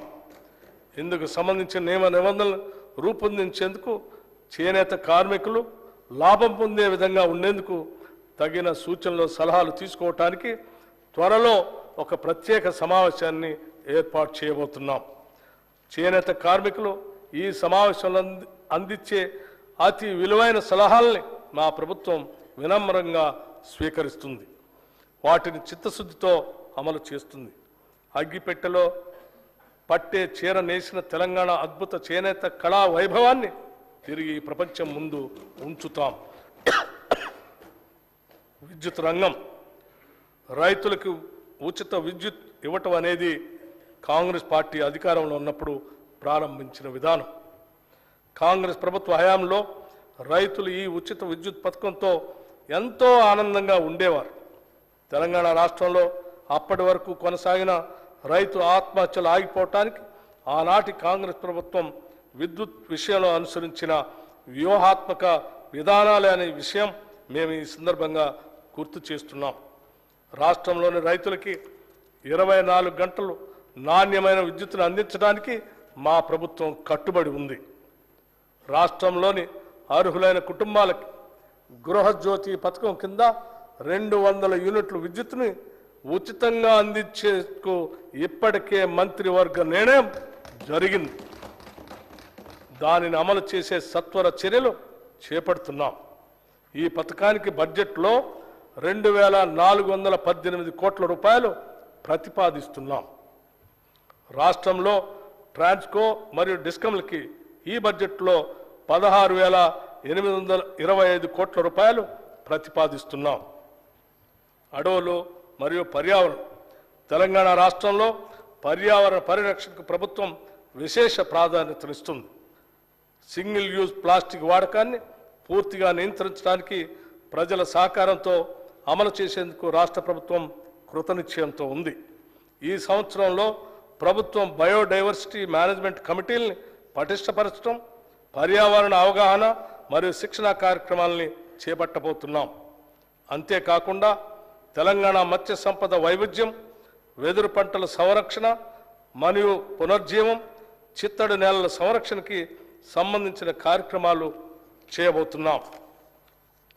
రాష్ట్రంలో అవసరమైన వారందరికీ డబుల్ బెడ్రూమ్ ఇళ్లను నిర్మించి ఇస్తామని గత ప్రభుత్వం చేసిన వాగ్దానాన్ని గాలికి వదిలేసింది. గత ప్రభుత్వం చెప్పిన విషయాలు విని తెలంగాణ రాష్ట్ర ప్రజలు డబుల్ బెడ్రూమ్ ఇళ్లపై ఎన్నో ఆశలు పెట్టుకున్నారు. ప్రజల అవసరాలను, ఆశల్ని గత ప్రభుత్వం వారి రాజకీయ అవసరాలకు మాత్రమే వాడుకుంది. కానీ మా ప్రభుత్వం 6 గ్యారంటీల్లో భాగంగా ఇందిరమ్మ ఇళ్ల పథకం కింద ఇల్లు లేని వారికి ఇంటి స్థలం, స్థలం ఉన్న వారికి ఇంటి నిర్మాణానికి 5 లక్షల సాయం అందించడానికి అవసరమైన కార్యాచరణ మొదలు పెడుతున్నది. ప్రధానమంత్రి ఆవాస్ యోజన పథకం కింద పొందగలిగిన నిధుల్ని గత ప్రభుత్వం వినియోగించుకోలేకపోయింది. అందుకోసమే ఇప్పుడు కేంద్రం నుంచి అత్యధిక నిధులు రాబట్టి వాటిని తెలంగాణ ప్రజలకు మరింత ఎక్కువ లబ్ధి చేకూర్చేలా వినియోగిస్తాం. ఈ సంవత్సరం ఇందిరమ్మ ఇళ్ల పథకం కింద ప్రతి నియోజకవర్గానికి 3,500 ఇళ్ల చొప్పున మంజూరు చేస్తామని తెలియజేయడానికి సంతోషిస్తున్నాం. ఈ పథకానికి బడ్జెట్లో 7,740 కోట్ల రూపాయలు ప్రతిపాదిస్తున్నాం. రహదారులే ప్రగతికి సూచికలు. అందుకోసమే ప్రతి మండల కేంద్రం నుంచి జిల్లా కేంద్రానికి డబల్ లైన్ కనెక్టివిటీని అభివృద్ధి పరిచేందుకు రాష్ట్ర ప్రభుత్వం కృతనిశ్చయంతో ఉంది. ఇప్పటి వరకు ఇలా అనుసంధానించబడిన ప్రాంతాలకు అధిక ప్రాధాన్యతనిస్తాం. నదులపైన, వాగులపైన ఇప్పటి వరకు కనెక్టివిటీ లేని ప్రాంతాలను ఎంపిక చేసుకొని నూతన బ్రిడ్జిల నిర్మాణం ద్వారా అనుసంధానం చేస్తాం. మరి ముఖ్యంగా గిరిజన ఆవాసాలకు రోడ్డు కనెక్టివిటీని కల్పిస్తాం. గ్రామీణ ప్రాంతాల్లోని రోడ్లను మరింత మెరుగు తీర్చిదిద్దడం ద్వారా గ్రామీణ ఆర్థిక వ్యవస్థని కొత్త రూపు తీసుకురావాలని ప్రయత్నిస్తున్నాం. జిల్లా కేంద్రాల్లో ఇంకా పూర్తిగాని కలెక్టరేట్ భవనాలని సత్వరమే పూర్తి చేస్తాం. వివిధ శాసనసభ నియోజకవర్గ కేంద్రాల్లో గౌరవ ఎమ్మెల్యేల కార్యాలయాల నిర్మాణం పూర్తి చేస్తాం. రాష్ట్ర అభివృద్ధికి కీలకమైన రీజనల్ రింగ్ రోడ్డు విషయంలో భూసేకరణకు అవసరమైన నిధులు కేటాయించి యుద్ధ ప్రాతిపదికన పనులు పూర్తి చేసి ప్రజలకి అందుబాటులో తేవాలనేదే మా లక్ష్యం. నీటిపారుదల, నీళ్లు, నిధులు, నియామకాల కోసం కొట్లాడి తెచ్చుకున్న తెలంగాణ రాష్ట్రం ఈ 10 సంవత్సరాల కాలంలో నీటిపారుదల రంగంలో గణనీయమైన అభివృద్ధి సాధించి ఉండాల్సింది. పచ్చని పైర్లతో తెలంగాణ భూభాగం కళకళలాడాల్సి ఉంది. అయితే గత 10 ఏళ్లలో జరిగిన తప్పిదాలు నీటిపారుదల రంగంలో సాధించాల్సిన ప్రగతికి అవరోధాలుగా మారాయి. ఈ కఠోర వాస్తవం గ్రహించినప్పుడే మనం భవిష్యత్తులో ఎలాంటి తప్పులు పునరావృతం కాకుండా చూసుకోగలుగుతాం. అందుకే ఈ విషయాల్ని మొహమాటం లేకుండా ప్రస్తావిస్తున్నాం. నీటిపారుదల రంగ నిపుణుల సూచనలు పట్టించుకోకుండా, మేధావుల సలహాలు పాటించకుండా కేవలం మనకు తెలిసిందే వేదం అన్న రీతిలో గత ప్రభుత్వం వ్యవహరించిందనటంలో సందేహం లేదు. ఏదైనా రాష్ట్రం నీటిపారుదల రంగంపై విశేష శ్రద్ధ చూపిస్తే అద్భుతాలు సాధించడానికి 10 ఏళ్ల కాలం సరిపోతుంది. అయితే ఈ దశాబ్ద కాలంలో అనుసరించిన ఒంటెద్దు పోకడ సాగునీటి రంగాన్ని, ఆర్థిక రంగాన్ని అతలాకుతలం చేసింది. కాంట్రాక్టుల కోసం ప్రాజెక్టులు నిర్మించే విధానం తెలంగాణకు శాపంగా మారింది. లక్షల కోట్ల రూపాయల ఖర్చులో అవినీతి ఎంతో తేల్చాల్సిన బాధ్యత మాపై పడింది. అందుకే కాళేశ్వరం ప్రాజెక్టులోని మేడిగడ్డ, అన్నారం, సుందిళ్ల బ్యారేజీల నిర్మాణంలో జరిగిన నాణ్యతా లోపం, అవినీతి కార్యక్రమాలు, అనాలోచిత విధానాలు, అవకతవకలపై విచారణ జరిపిస్తామని మేము ప్రజలకి మాటిచ్చాం. ఆ మాట నిలబెట్టుకునే దిశగా కార్యాచరణ ఉంటుంది. కృష్ణా మరియు గోదావరి జలాల్లో తెలంగాణకు న్యాయంగా రావాల్సిన నీటి కేటాయింపుల కోసం ఎక్కడా కూడా రాజీ పడకుండా పోరాటం చేసి తెలంగాణ రైతుల ప్రయోజనాలు కాపాడటానికి ఎంత దూరమైనా వెళ్ళటానికి సిద్ధంగా ఉన్నాం. గత కాంగ్రెస్ ప్రభుత్వం ప్రారంభించిన డాక్టర్ బిఆర్ అంబేద్కర్ ప్రాణహిత చేవెళ్లను పూర్తి చేసి ఎగువ ప్రాంతాలైన ఆదిలాబాద్ మరియు ఇతర జిల్లాలకి సాగునీరు ఇవ్వాలన్నది మా ప్రభుత్వ లక్ష్యం. ప్రస్తుతం నిర్మాణంలో ఉన్న నీటిపారుదల ప్రాజెక్టులో తక్కువ ఖర్చుతో తొందరగా పూర్తి చేయగలిగే ఎక్కువ ఆయకట్టుకు నీరు అందించే వాటిని సత్వరమే పూర్తి చేయాలనేది ప్రభుత్వ ఆలోచన. వాటిలో AMR Srisailam left bank canal, Mahatma Gandhi Kalwakurthy lift irrigation scheme, Jawahar Nettempadu lift irrigation scheme, Rajiv Bhima lift irrigation scheme, Koil Sagar lift irrigation scheme, SRSP Indiramma వరద నీటి కాల్వ, JR Chokkarao Devadula lift irrigation scheme, Komaram Bheem, చిన్న కాళేశ్వరం లాంటి చూరాల కొడంగల్ లిఫ్ట్ ఇరిగేషన్ సంబంధించి లాంటి అనేక ఉన్నాయి. ఈ బడ్జెట్లో నీటిపారుదల శాఖకి 28,024 కోట్ల రూపాయలు ప్రతిపాదిస్తున్నాం. పవిత్ర పుణ్యక్షేత్రాలైన వేములవాడ, భద్రాచలం, బాసరా, జమలాపురం, చిన్న తిరుపతి, ధర్మపురిలను మరింత ఆకర్షణీయంగా భక్తులకు సౌకర్యవంతంగా తీర్చిదిద్దేందుకు చర్యలు తీసుకుంటున్నాం. అందుకు అవసరమైన కార్యాచరణ త్వరలో ప్రారంభం కాబోతున్నదని తెలియజేయడానికి సంతోషిస్తున్నాం. ప్రముఖ పుణ్యక్షేత్రాలను అనుసంధానం చేస్తూ టూరిజం సర్క్యూట్లను ఏర్పాటు చేసేందుకు కూడా సత్వర చర్యలు తీసుకుంటాం. దేవాదాయ ధర్మాదాయ శాఖ చెందిన వేలాది ఎకరాల అన్యాక్రాంత భూములను గుర్తించి వాటిని పరీక్షించేందుకు ప్రత్యేక చర్యలు తీసుకుంటాం. మన గిరిజనుల పెద్ద పండుగైన మేడారం జాతర ఘనంగా నిర్వహించబోతున్నాం. దేశంలోనే అతిపెద్ద అడవి బిడ్డల జాతరలో సమ్మక్క సారలమ్మ తల్లులను దర్శించుకోవడానికి సుదూర ప్రాంతాల నుండి వచ్చే జనం కోసం అన్ని సౌకర్యాలని కల్పించాం. 110 కోట్ల రూపాయల నిధులను కూడా విడుదల చేశాం. భక్తులు సులభంగా బంగారం మొక్కులు చెల్లించుకునేందుకు వీలుగా ఆన్లైన్ పోర్టల్ కూడా ప్రారంభించాం. తెలంగాణ రాష్ట్రానికి ఎనలేని వారసత్వ సంపద ఉన్నది. మనం చేయాల్సిందల్లా వాటిని కాపాడి భావితరాలకి అందించటమే. పర్యావరణ సమతుల్యాన్ని కాపాడే అడవులు, నిత్యం పారే సెలయేళ్లు, ఆకాశం నుంచి దుమికే ఎత్తిపోతలు, చరిత్రకు సాక్ష్యాలుగా కోటలు, భక్తి పారవశ్యాన్ని పెంచే దేవాలయం, కొలన్పాక్ జైన మందిరం, నాగార్జున సాగర్, నేలకొండపల్లి బౌద్ధ స్తూపాలు ఒక్కటేమిటి, తెలంగాణ తల్లి ఒడిలో ఇలాంటి అపురూప చిత్రాలు ఎన్నో. అలాంటి ప్రదేశాలని పర్యాటక ప్రాంతాలుగా రూపుదిద్దితే భావితరాలు కూడా వాటిని కాపాడుకుంటాయి. ఇంతటి ఘనమైన ఆశయంతో రాష్ట్రంలో పర్యాటక రంగాన్ని ప్రోత్సహించేందుకు నూతన విధానాన్ని రూపొందించుకు చర్యలు తీసుకుంటున్నాం. పర్యాటక ప్రాంతాలుగా వీటిని గుర్తించి అభివృద్ధి పరుచుకుంటే లక్షలాది మందికి ఉపాధి దొరుకుతుంది. పర్యాటకుల్ని ఎక్కువగా ఆకర్షించడం ద్వారా ఆదాయం వనగూరుతుంది.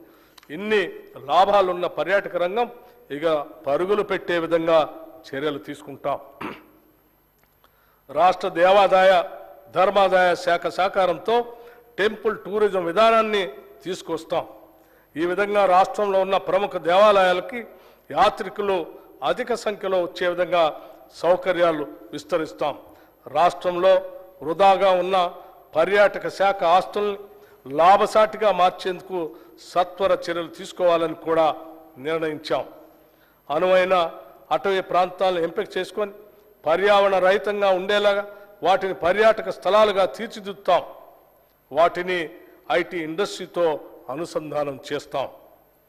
ప్రపంచ వారసత్వ సంపదగా గుర్తింపు పొందిన రామప్ప దేవాలయాన్ని పర్యాటకంగా మరింత అభివృద్ధి పరిచేందుకు చర్యలు తీసుకుంటున్నాం.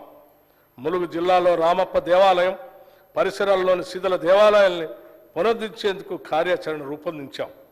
ఈ కార్యక్రమాన్ని పూర్తి చేయడం ద్వారా రామప్ప దేవాలయం యొక్క విశిష్టత మరింత పెరుగుతుంది. ప్రభుత్వం ఇప్పటికే ప్రకటించిన విధంగా ఇక నుంచి నంది అవార్డుని గద్దర్ అవార్డు పేరుతో చిత్ర మరియు టీవీ కళాకారులకి అందజేయబోతున్నాం. ప్రజా యుద్ధ నౌక గద్దర్ అన్నకు ఇది మేమిచ్చే నివాళి. గద్దర్ అన్నను గౌరవించుకోవటం అంటే తెలంగాణ సంస్కృతిని ప్రగతిశీల భావజాలంతో సమాజాన్ని చైతన్యపరిచే ప్రజా కవులని ప్రజా గాయకుల్ని గౌరవించుకోవటమే. అందుకే ఇక నుంచి గద్దర్ అవార్డులు తెలంగాణ కళాకారుల కీర్తి పతాకను ప్రపంచానికి చాటి చెప్తాయి. రాష్ట్రంలోని వివిధ అసెంబ్లీ నియోజకవర్గాల పరిధిలో సత్వర అభివృద్ధి సాధించేందుకు ప్రజా అవసరాలను గుర్తించి ఎమ్మెల్యేలు ఎమ్మెల్సీలు సంబంధిత మంత్రులు తగిన చర్యలు తీసుకోవడానికి వీలుగా అవసరం మేరకు నిధులు అందుబాటులో ఉంచుతున్నాం. నియోజకవర్గ అభివృద్ధి కార్యక్రమం కింద గత ప్రభుత్వం నిధులు కేటాయించడమే కానీ అవసరం మేరకు విడుదల చేయలేదు.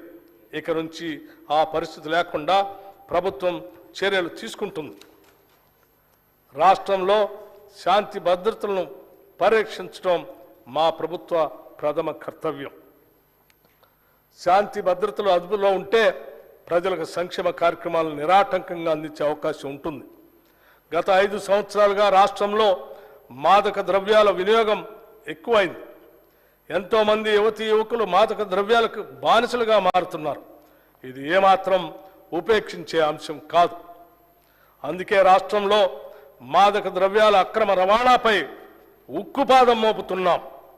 రాష్ట్రంలో గత నెల రోజులుగా మన పోలీసులు ఆబ్కారీ అధికారులు దాడుల్లో పెద్ద మొత్తంలో పట్టుకున్న గంజాయి మరియు ఇతర మాదక ద్రవ్యాలే మా కార్యాచరణకు నిదర్శనం.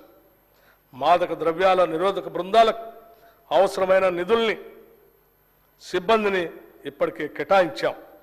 తెలంగాణ రాష్ట్రంలో మాదక ద్రవ్యాల వినియోగం అనే మాటే ఉత్పన్నం కాకూడదు.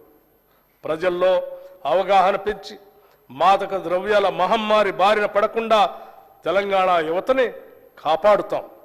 ఈ నెల 4వ తేదీన జరిగిన రాష్ట్ర మంత్రివర్గ సమావేశంలో హుక్కా బార్లను కూడా నిషేధించాం. తద్వారా తెలంగాణ భవిష్యత్తును కాపాడుతామని మీ అందరికీ తెలియజేస్తున్నాం. ఎంతో కాలం పెండింగ్లో ఉన్న నూతన హైకోర్టు సముదాయానికి 100 ఎకరాల స్థలాన్ని కేటాయించడమైనది. న్యాయ వ్యవస్థ పటిష్టతకు మేము తీసుకుంటున్న ఈ చర్యతో దేశం మొత్తం తెలంగాణ వైపు చూస్తుందనటంలో సందేహం లేదు. అధ్యక్ష, చివరగా ఒక విషయం మీ ద్వారా వినమ్రంగా ఈ గౌరవ సభకు రాష్ట్ర ప్రజానికానికి స్పష్టం చేయదలుచుకున్నాం. గొప్ప ఆశలు ఆశయాలు ప్రతి ఒక్కరికి ఉంటాయి. కానీ వాటిని నెరవేర్చుకునే ధైర్యం, కష్టపడే తత్వం మరియు నైతిక విలువలతో కూడిన నిబద్ధత ఉన్నప్పుడే ఈ ఆశయాలు సాకారం అవుతాయి. ఇవన్నీ కూడా మా ప్రభుత్వానికి ఉన్నాయి. ప్రతి తెలంగాణ బిడ్డ గర్వపడేలాగా మేము ఫిబ్రవరి 4, 2024న రాష్ట్ర మంత్రివర్గ భేటీలో ఈ అంశాల్ని ఆమోదించాం. ప్రముఖ తెలంగాణ కవి అందశ్రీ రాసిన జయ జయ హే తెలంగాణ జననీ జయకేతనం అనే గీతాన్ని రాష్ట్ర గీతంగా ప్రకటించాం. మన రాష్ట్ర వాహన రిజిస్ట్రేషన్ కోడ్ టీఎస్ నుండి టీజీకి మార్చాం. రాచరిక ఆనవాళ్లతో ఉన్న రాష్ట్ర అధికారిక చిహ్నాన్ని మారుస్తూ భారత రాజ్యాంగ స్ఫూర్తితో ప్రజాస్వామ్యం మరియు తెలంగాణ సంస్కృతి ప్రతిబింబించేటట్టుగా తీర్చిదిద్దడానికి నిర్ణయించాం. తెలంగాణ తల్లుల ప్రతిరూపం ఉట్టిపడేటట్టుగా తెలంగాణ తల్లి విగ్రహం రూపొందించడానికి నిర్ణయించాం. ఈ నిర్ణయాలు తెలంగాణ బిడ్డలుగా మనందరి అస్తిత్వాన్ని కాపాడేవి, మన గౌరవాన్ని పెంచేవి. ఈ సందర్భంగా తెలంగాణ ప్రజానికానికి మా ప్రభుత్వం కృతజ్ఞతలు తెలుపుతూ వారి ఆశలు నెరవేర్చుతామని, ఇందిరమ్మ రాజ్యం సాకారం చేస్తామని మరొక్కసారి తెలియజేసుకుంటున్నాం. ఓట్ ఆన్ అకౌంట్ ప్రవేశపెట్టడానికి కారణం మా ప్రభుత్వం ప్రవేశపెట్టే తొలి బడ్జెట్ ఓట్ ఆన్ అకౌంట్ బడ్జెట్గా పెట్టడం మాకు కొంత అయిష్టంగానే ఉంది. కానీ కేంద్ర ప్రభుత్వం ఫిబ్రవరి 1, 2024న ఓట్ ఆన్ అకౌంట్ బడ్జెట్ ప్రవేశపెట్టింది. మొదటి నుంచి మా ప్రభుత్వానికి నిధులు ఎలా సమకూర్చుకోవాలనే విషయం మీద స్పష్టమైన అవగాహన ఉంది. దానిలో భాగంగానే కేంద్ర ప్రభుత్వం వివిధ పథకాలకు విడుదల చేసిన నిధుల్ని సాధ్యమైనంత ఎక్కువగా రాష్ట్ర ప్రజల ప్రయోజనాలకి ఉపయోగించుకోవాలనేటువంటి స్పష్టత ఉంది. అలాంటప్పుడు కేంద్ర ప్రభుత్వం యొక్క పూర్తి స్థాయి బడ్జెట్లో వివిధ రంగాల వారిగా కేటాయింపులు జరిగినప్పుడే మన రాష్ట్రానికి ఎంత మేరకు ఆ నిధుల్లో వాటా వస్తుందనేది అంచనా